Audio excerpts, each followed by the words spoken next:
नमस्कार नमस्कार नमस्कार। मेरा नाम है राजीव कुमार बजाज और मैं हूं इस वक्त एडवोकेट प्रदीप नंबियार जी के साथ। प्रदीप जी नमस्कार। नमस्कार सर, नमस्कार। और हम दोनों हैं नेशन नाउ पर। नेशन नाउ हमेशा आपके साथ। आप सब लोगों को जय हिंद, जय महाराष्ट्र, जय भवानी, जय शिवाजी, वंदे मातरम। वंदे मातरम। जय सिया राम, हर हर महादेव, अस्सलाम वालेकुम, सत श्री अकाल, गुड इवनिंग। चाइनीज में निहाओ, जापानीज में कोनिचिवा, फ्रेंच में बोनसोir। Pradeep ji, Abaria Kochabo to our viewers in East Africa, South Africa, the continent of Africa, wherever they speak Swahili. wherever they speak Swahili. All right, and very shortly we'll have something for you in Portuguese as well. फिलहाल मैं उम्मीद करता हूँ जितने लोग भी मुंबई में रहते हैं, महाराष्ट्र में रहते हैं, सब लोगों ने वोट दिया होगा। ये देखिए साहब, प्रदीप जी आप भी दिखा दीजिए, आप भी दिखा दीजिए। ये देखिए वोट किया कि नहीं, और अगर नहीं किया है तो you'll suffer from indigestion। देखना सबका पेट खराब होगा अगर आप लोगों ने वोट नहीं दिया है। चलना भी एक्सरसाइज है, वहां तक चलो आप पोलिंग बूथ तक और फिर खड़े रहो लाइन में। और लेकिन प्रदीप जी बड़ी अजीब गरीब बात है, मुंबई शहर के अंदर जो वोटिंग परसेंटेज जरा कम हुआ है। Yes as usual, less than 50। और टाउन में, साउथ मुंबई में तो और भी कम हुआ है। बिल्कुल। मतलब 40% भी पता नहीं क्रॉस किया है, नहीं किया है। बाकी महाराष्ट्र में आकर के तकरीबन 58% था जो लास्ट मैंने फिगर्स चेक किए। But I really wish the people of Mumbai had turned up in large numbers. After all, they are the ones who complain the maximum. सबसे ज़्यादा शिकायतें जो आती हैं सरकार के बारे में वो मुंबई के लोगों से आती हैं। और जब आप वोट देने बाहर नहीं आते हो तो फिर भाई किस हक से आप लोग जो हैं शिकायतें कर रहे हैं? सीधी बात है, अरे वोट तो दो प्रदीप जी। बिल्कुल, absolutely, people have to come out to vote. In fact the enthusiasm has to be there. पहले हम देखते थे कि this time was slightly slack, it is less than 50% in suburban Mumbai, and city में तो और भी कम। तो लोग जिस तरफ बाहर निकल कर वोट करना चाहिए था, I mean it has to be, it's your exercise once in 5 years, Maharashtra specially. तो आपको, and we need to understand why there was no enthusiasm on the parts of the voters to come out and vote. I really don't know. I mean, because it's your government. बिल्कुल, You are electing the people. The very fact that you're staying at home means the people you don't want will get elected. Then please don't complain. and there are a lot of factors, sir. Like if you say in a place like Kalina या Kurla उस area में, there was BJP, there was no Congress. And क्या है कि कांग्रेस जब भी होता है माइनॉरिटी ड्रिवन होता है, क्रिश्चियन वोट्स, मुस्लिम वोट्स एकदम पड़ता है। भले आप कितने भी बोलो युति है, Congress is Congress, Indian national Congress है। क्रिश्चियन वोट्स, मुस्लिम वोट्स अपने आप बाहर निकलकर कांग्रेस के नाम पर निकल के वोट करते हैं।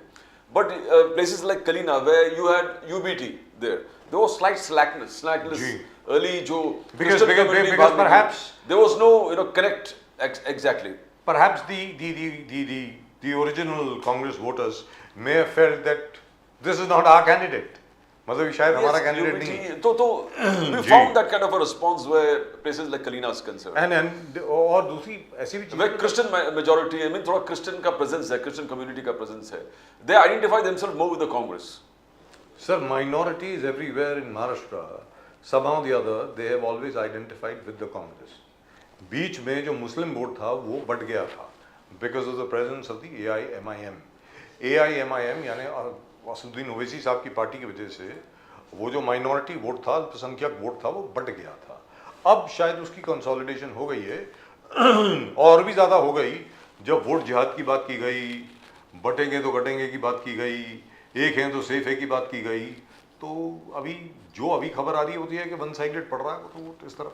लेकिन बाकी हर जगह पे मैं जहाँ भी देख रहा हूँ, हर एक कोई महायुति को आगे दिखा रहा है, महायुति को आगे दिखा रहे हैं। यानी बीजेपी, एकनाथ शिंदे साहब और अजीत दादा पवार को आगे दिखाया जा रहा है फिलहाल।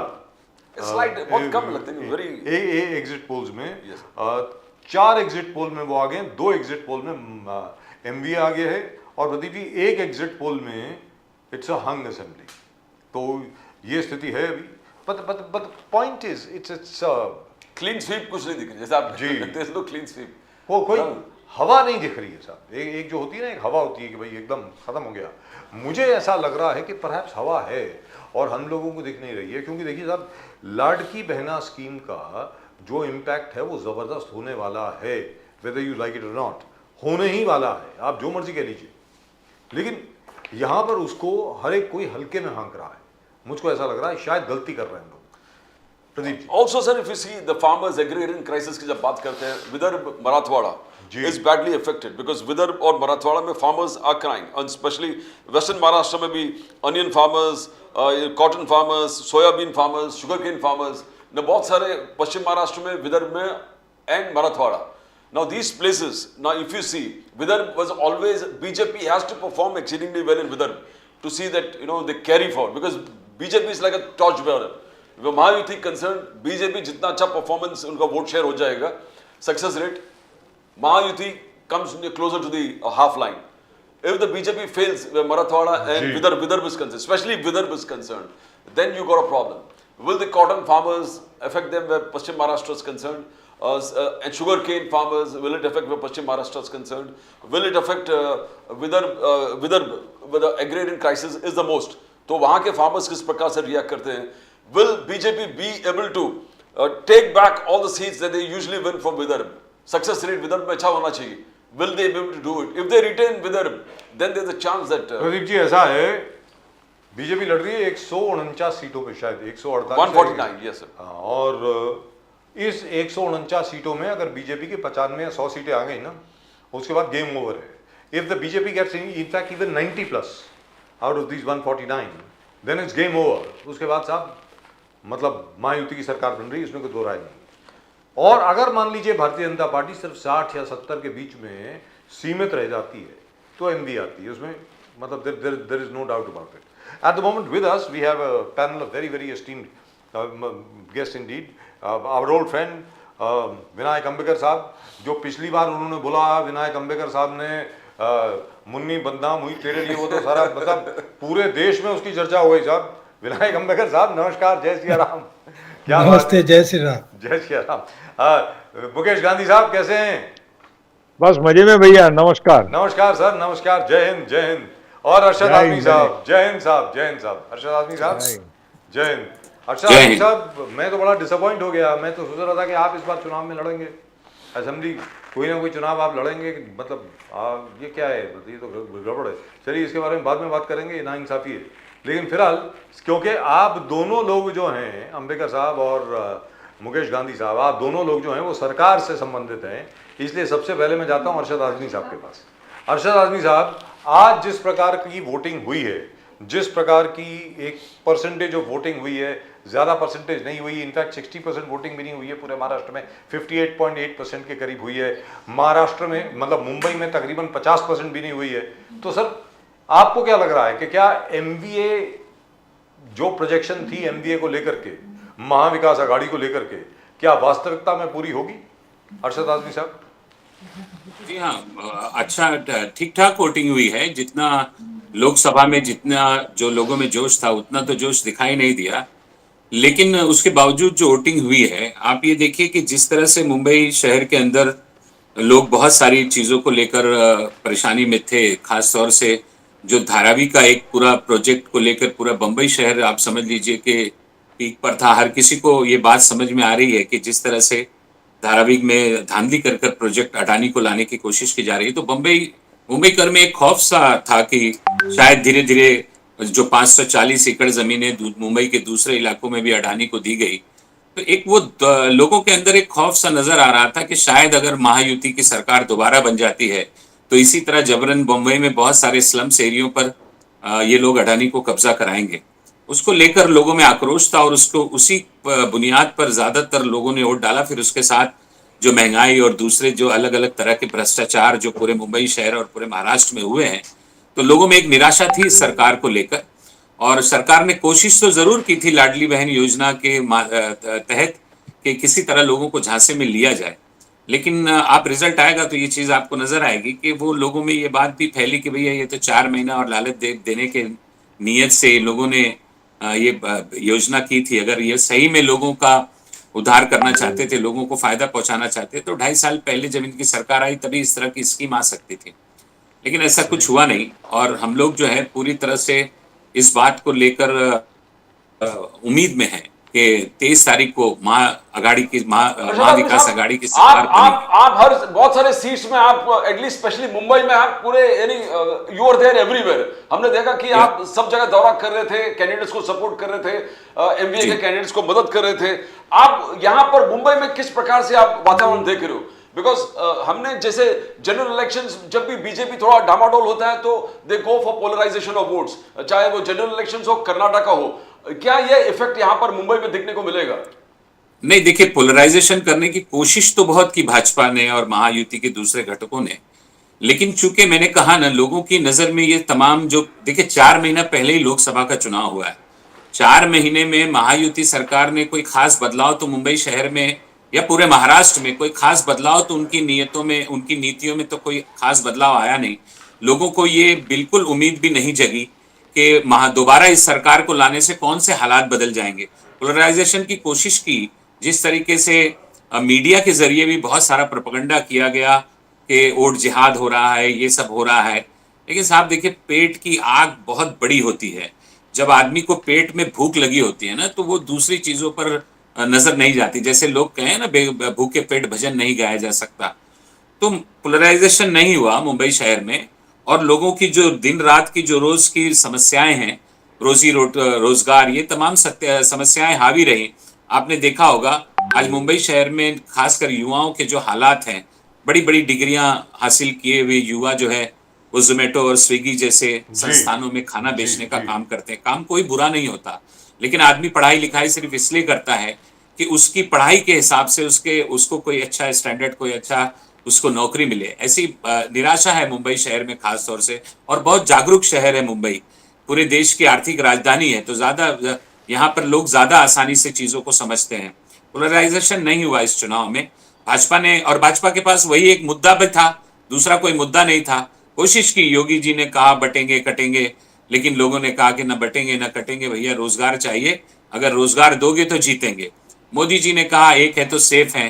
भाई, एक है तो सेफ है अच्छा नारा है, लेकिन हिंदू मुस्लिम सिख ईसाई सब एक क्या आपको और लगता सेफ है हैं। कि जब मैं अगर इसमें कहा गया है तो अच्छा नारा है। मुंबई में बहुत सारे एरियाज में क्रिश्चियन डोमिनेटेड है, क्रिश्चियन डोमिनेटेड एरियाज है, और वहां पर यूबीटी के मशाल क्या वो आइडेंटिफाई कर पाएंगे? बिकॉज मैं कलीना उस क्षेत्र से हूं और देख रहा था क्रिश्चियन कम्युनिटी मशाल से रिलेट नहीं कर पा रहे थे। तो वहां बहुत सारे चीज थे कि वो रिलेट नहीं कर पा रहे थे, घर से निकल नहीं रहे थे, वोटिंग परसेंटेज वहां थोड़ा कम लग रहा था। आप देखिए, ये बात आपकी बिल्कुल सही है। दिक्कतें होती हैं, खास तौर से अगर किसी पार्टी का नया चुनाव चिन्ह आ जाए तो ये दिक्कतें होती हैं। लेकिन कलीना की जैसे बात करता हूं मैं, कलीना में ही रहता हूं, कुर्ला साइड में, तो यहाँ पर भी क्रिश्चियन विलेज है हमारे यहाँ, काफी बड़ा इलाका है, 4-4.5 हजार से ज्यादा वोटर्स हैं। तो ये दिक्कत बिल्कुल थी कि लोग जो है वो शिवसेना का पुराना निशान ढूंढ रहे थे, क्योंकि आमतौर से माइनॉरिटी, जो क्रिश्चियन माइनॉरिटी है, ये आमतौर से कांग्रेस के रिवायती वोटर्स रहे हैं। तो बहुत सारे लोगों में ये भी दिक्कत थी कि वो ये पूछ रहे थे कि भाई पंजे का निशान कहाँ है। तो ये सब चीजें थी, लेकिन कन्विंस किया वॉलंटियर्स ने, कार्यकर्ताओं ने घर घर जाके लोगों को निशानियां बताई हैं, और उसके बाद काफी हद तक मेरे ख्याल से 45% से ज्यादा उन इलाकों में पोलिंग हुई है। लेकिन फिर मैं बोलूंगा कि जिस तरह लोकसभा में चुनाव था, अरे लोकसभा में जिस तरह वोट गिरे थे, उतना ज्यादा एग्रेशन नहीं था लोगों में, शायद इसलिए कि 6 महीना पहले वो वोट डालने के बाद उनका जो गुस्सा था वो किसी हद तक थोड़ा सा कम जरूर हुआ। लेकिन उसके बावजूद जितनी भी वोटिंग हुई है, मैक्सिमम लोगों ने महाविकास आघाड़ी के उम्मीदवार को ही वोट दिया है। जी, and let's go across to Vinayak Ambekar साहब। विनायक अंबेकर साहब, पिछली मर्तबा भारतीय जनता पार्टी को 105 सीटें मिली थी, 105 seats. Do you think you will be able to repeat that this time sir? Definitely Bharatiya Janata party number 1 party है। ये आपके जितने भी पोल आपने दिखाए हैं, आपने पढ़े रहेंगे, तो उसमें सब में ये दिखता है। अभी एग्जैक्ट सीट का अंदाज तो आज करना मुश्किल है, मगर भारतीय जनता पार्टी ये सबसे बड़ी पार्टी के तरफ उभरेगी, ये तो पूरा सिद्ध हुआ गया है सभी पोलों से। और वो नेचुरल भी है, क्योंकि भारतीय जनता पार्टी का इतिहास देखे 2014 का, 2019 का, तो भारतीय जनता पार्टी 1 नंबर की पार्टी है, ये तो सिद्ध हुआ है पहले 2 इलेक्शन में। वही परफॉर्मेंस हमारा रहेगा। और जैसा अभी ये भाई साहब बोल रहे थे कि लोकसभा के जैसा रिजल्ट आएगा वैसा बिल्कुल नहीं आएगा। इस बार में महायुति की सरकार बनेगी ये तो तय है। पूरे एग्जिट पोल के आंकड़े आपने देखे, और भले एग्जिट पोल पे आप भरोसा करो या मत करो, हम भी जमीनी स्तर पर काम किए हुए कार्यकर्ता है। आज मैं भी पूना में घूम रहा था सभी जगह पर, और सभी जगह पर जो उत्साह मतदाताओं में था वो महायुति के तरफ था, और महायुति की सरकार बनने वाली है। अंबेडकर साहब, we saw it, there is no doubt that आप जो स्टैटिस्टिक्स, आपका एनालिसिस परफेक्ट है कि BJP was single largest party at any cost, वही दिख रहा है, इट्स एब्सोल्युटली क्लियर। बट आप जब भी पोलराइज की बात करते हैं, आप जब भी पोलराइजेशन कर्नाटक में हो या यूनियन जनरल इलेक्शंस में हो, whenever you आपका स्थिति थोड़ा डामाडोल है तो you go full attack on trying to polarize the votes. We saw it in both elections and we saw it here also. एक है तो सेफ है, बटेंगे तो खटेंगे। जैसे ही फडणवीस मोदी साहब आने वाले थे, फडणवीस साहब ने वो कैंपेन चला दिया था, एक है तो सेफ है। तो डू यू फाइंड दैट आपको पहले एनालिसिस था कि you are short, will be little short of the halfway mark, तो you went in full aggression of polarization of votes, वो एक जनरल ट्रेंड है बीजेपी का, whenever, तो how do you see that analysis, Ambedkar साहब? ये एनालिसिस टोटली गलत है, क्योंकि पोलराइजेशन की हमने कभी भी शुरुआत नहीं की है। पोलराइजेशन पहले कांग्रेस पार्टी करती है, गांव-गांव जाकर जिसका जितना हिस्सा उसकी उतनी संपत्ति, ऐसा बात करना। बाद में पूरा देश 90 ऑफिसर चलाते हैं, उन अफसरों में ओबीसी कितने हैं, एससी कितने हैं, एसटी कितने हैं, ये सब बातें जो किए जाती है वो राहुल जी से की जाती है, और Rahul ji is the centre of polarisation. उसको जवाब देने के लिए हमने नारा निकाला कि बटेंगे तो कटेंगे, और उसको पॉजिटिव, हमारे प्रधानमंत्री जी ने उसको पॉजिटिव स्वरूप भी दे दिया कि एक है तो सेफ है। तो उसमें कोई पोलराइजेशन की बात नहीं है, सिंपल मैसेज है, United you win, divided you lose, ये सिंपल मैसेज है। उसमें पोलराइजेशन का क्या बात है, और पोलराइजेशन नहीं है, ये पहले दिन से हमारा नारा है कि एक है तो सेफ है। लेकिन एक है तो सेफ है में मुसलमान भी इंक्लूडेड हैं कि नहीं सर? 100% सब भारतीय इंक्लूडेड है। जो भी भारतीय, प्रधानमंत्री जी ने 100 बार बोला है कि जो भी भारतीय भारत माता को अपना देश मानता है वो सब भारतीय इसमें इंक्लूड है। जो भारतीय भारत में रह के पाकिस्तान का झंडा लहराते हैं वो इसमें इंक्लूड नहीं है। ये पूरा हमारा प्लेन स्ट्रेटेजी है, इसमें कोई भी पहले दिन से, लोकसभा के पहले से आज तक कोई भी डेविएशन इसमें नहीं है। तो सर ये बता दें, क्योंकि मुंबई के अंदर तो क्या रहा है, जरा ढीला रहा है, मन थोड़ा मध्यम रहा है इन टर्म्स ऑफ वोटिंग, ज्यादा मजा नहीं आया। वेरी फ्रैंकली मुझको तो मजा नहीं आया सर। आई एक्सपेक्टेड, मेरी अपेक्षा ये थी कि एटलीस्ट 70-75% तो वोटिंग होगी यार मुंबई में। जिस प्रकार कैंपेन चली, जिस प्रकार सब लोगों ने प्रचार किया, आपने भी, कांग्रेस ने भी, अजीत दादा पवार ने भी, शरद पवार साहब ने भी, और दोनों शिवसेना ने जिस प्रकार कैंपेन करी मुंबई में, तो पुणे में क्या हाल रहा sir? Pune were the voters as enthusiastic as you expected? Ambedkar साहब देखिए आप जो बात कर रहे हैं कि 70-75% वोट होना, ये कभी होता है जब एक एंटी इनकम्बेंसी की लहर चलती है, या कोई बड़ा मुद्दा रहता है कि जो गवर्नमेंट के ऊपर, प्रचलित गवर्नमेंट के ऊपर मतदार नाराज होता है। जैसा कि 1977 में इंदिरा जी के विरुद्ध आणीबाणी के बाद में जो पोलिंग हुआ था, तभी रिकॉर्ड वोटिंग हुआ था। जब परिस्थितियां नॉर्मल है, प्रो इनकम्बेंसी है, तो कभी भी मतदान का आंकड़ा जो रहता है वो 60% से आगे जाता नहीं है। 58% इज नियर 60% ओनली। और मैं बता दूं कि 58.5% ये आंकड़ा जो है वो शाम के 5 बजे का है। फाइनल आंकड़ा अभी भी आने का है, which will be near to 60 to 62%। तो ये प्रो इनकम्बेंसी का आंकड़ा है, और प्रो इनकम्बेंसी ये जो स्थापित गवर्नमेंट है उसके लिए बहुत अच्छा रहता है। तो हमारे लिए ये आंकड़ा बहुत अच्छा है, ये आंकड़े से हम खुश है। मुकेश गांधी साहब, आप भले ही अजीत दादा पवार एनसीपी में हो, लेकिन हमेशा आपका विश्लेषण जो रहता है वो देशभक्ति से प्रेरित रहता है हमेशा। Thank you. तो मैं आपसे जानना चाहता हूं, आज जो वोटिंग हुई, जिस प्रकार मत पड़े हैं, और अभी तक जो आपने कैंपेन देखी है, उसके हिसाब से आपका क्या विश्लेषण है कि अभी तक क्या हुआ है यहाँ पे? राजीव जी, आपकी एनालिसिस बहुत ही परफेक्ट रिस्पेक्ट होती है। आपको जैसा दुख हुआ बंबई में जो वोटिंग हुई है उसके लिए, उससे भी ज्यादा दुख मुझे हुआ कि मुंबई को इतना उजागर किया गया, मुंबई की अलग अलग समस्याओं को बहुत ही अलग ढंग से लोगों के सामने पेश किया गया हर पार्टी के नाते से। तो बंबई के मतदाताओं को आज छुट्टी भी दी गई थी, फुल डे हॉलीडे थी। मैं आज बंबई में दोपहर को गया तो मार्केट में भी आज सब लोग पूरी मार्केट बंद थी, पूरी शॉप्स बंद थी, पूरी दुकानें बंद थी, सारा बंद था वातावरण। फिर भी लोग अपने घर में क्यों बैठ जाते हैं और अपने मतदान का, मुंबई जैसा शहर एक क्रांतिकारी शहर बनना चाहिए ऐसा मुझे लगता था। और ये वक्त तो मुझे विश्वास था कि मुंबई का 65 के आजू बाजू में परसेंटेज में वोटिंग होना चाहिए, 60-65 के ऊपर जाना चाहिए। पर सचमुच बंबई में बहुत पुअर वोटिंग हुआ है जी। और बंबई को क्या चाहिए यही मुंबई को पता नहीं है क्या, ऐसा मुझे दुख होता है।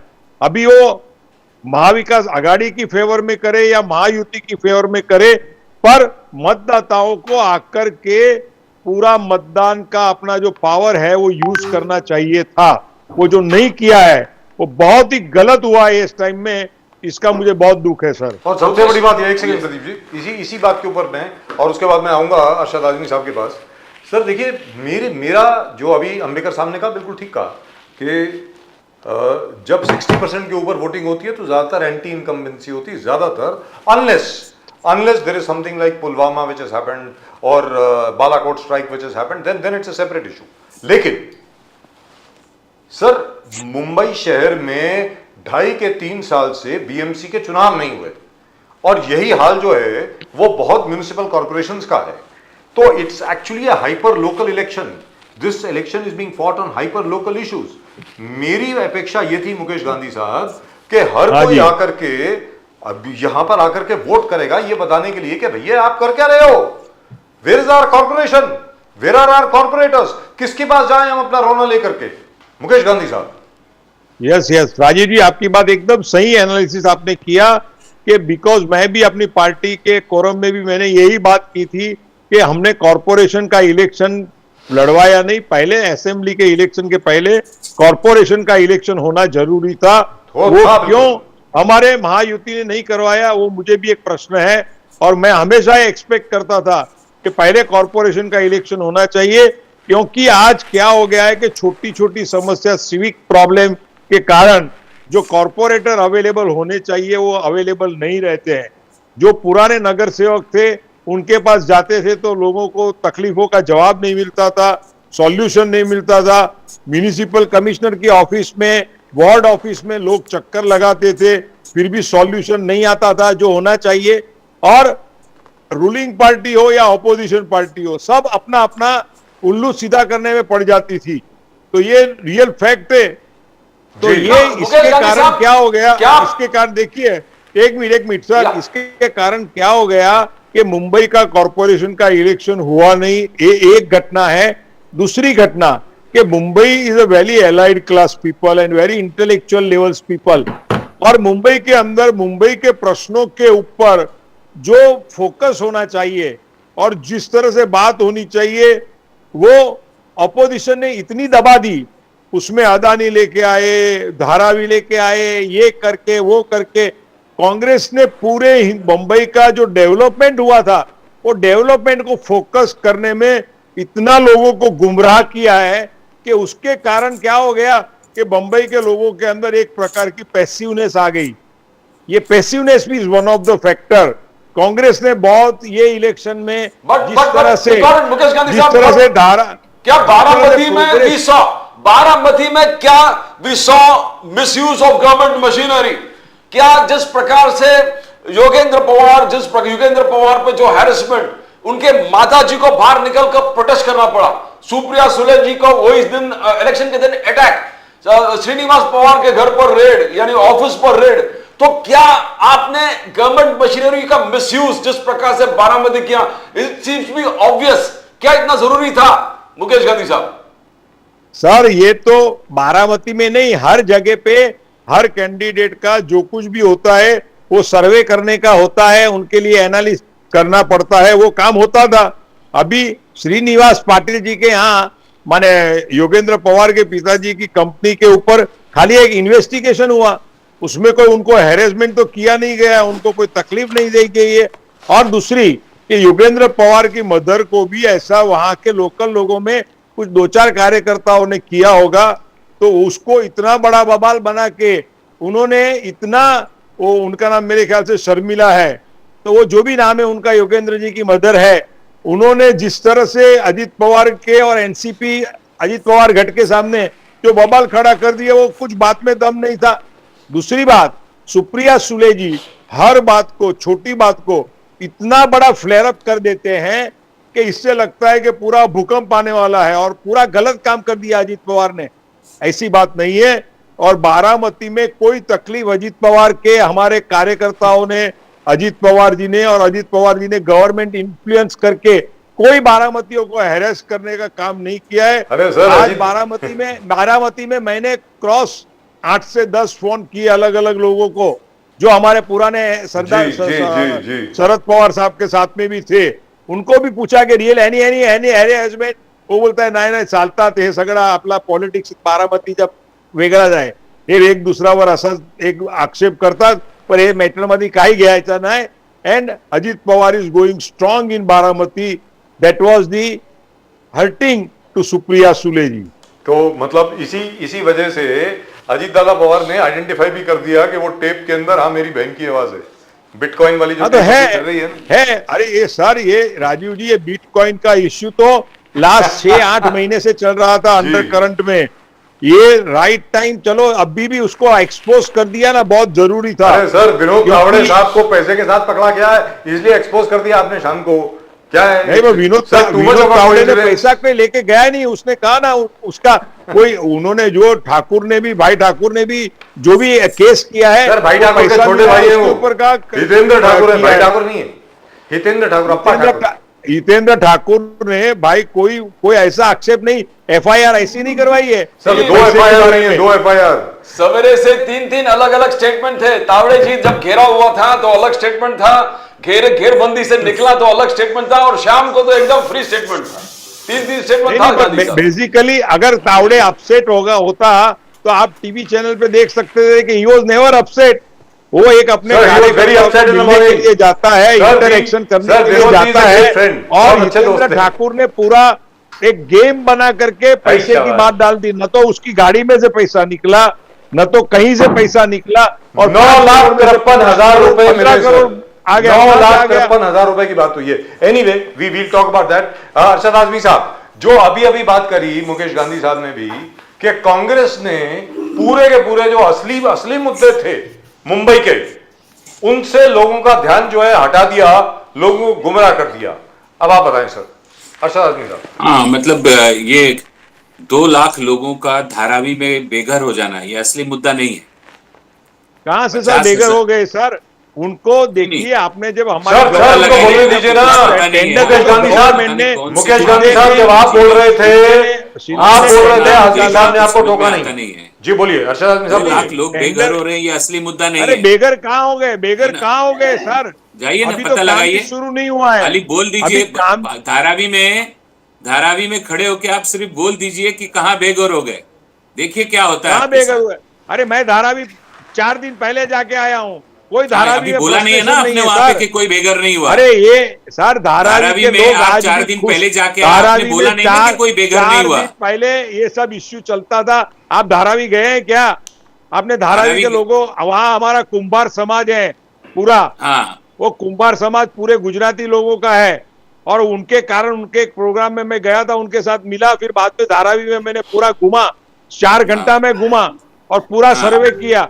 किसी के अंदर कोई अपसेटनेस नहीं है। वो तो अभी कहते 23 हैं कि तारीख को मालूम पड़ जाएगा आपको। हमको जो रहने के लिए घर 23 तारीख देगा, को आपको ये बात हमारे पता चल व्यवसाय- जाएगी कि 23 लोगों के व्यवसाय अंदर के कितना नहीं, अपसेट है। ये धारावी का कुछ भी इश्यू बैठ के बोलना। देखो, अरे भाई साहब, लॉजिकल बात मोदी- करिए ना, कुछ भी बैठ नहीं, के नहीं, बोल रहे हैं कांग्रेस आप। का, मैं कांग्रेस धारावी में की क्या घुमा, आप कल्चर गए है? हैं क्या? कांग्रेस की कल्चर आपको पता क्या है कि हम धारावी में इंडी कितने की दिन से और कल्चर कितनी क्या बार है? गए हैं? इंडी की कल्चर में एक ही बात है कि जो भी अगर प्रोग्रेसिव कंस्ट्रक्टिव इंडिया काम बोलिए, होता इंडिया, है, इंडिया बोलने और शर्म आती अगर है क्या? उसमें अदानी का नाम आ गया, इंडिया बोलिए, तो बस इंडिया बोलने को उसको- शर्माते हैं उसको क्या भेज आप? दिया।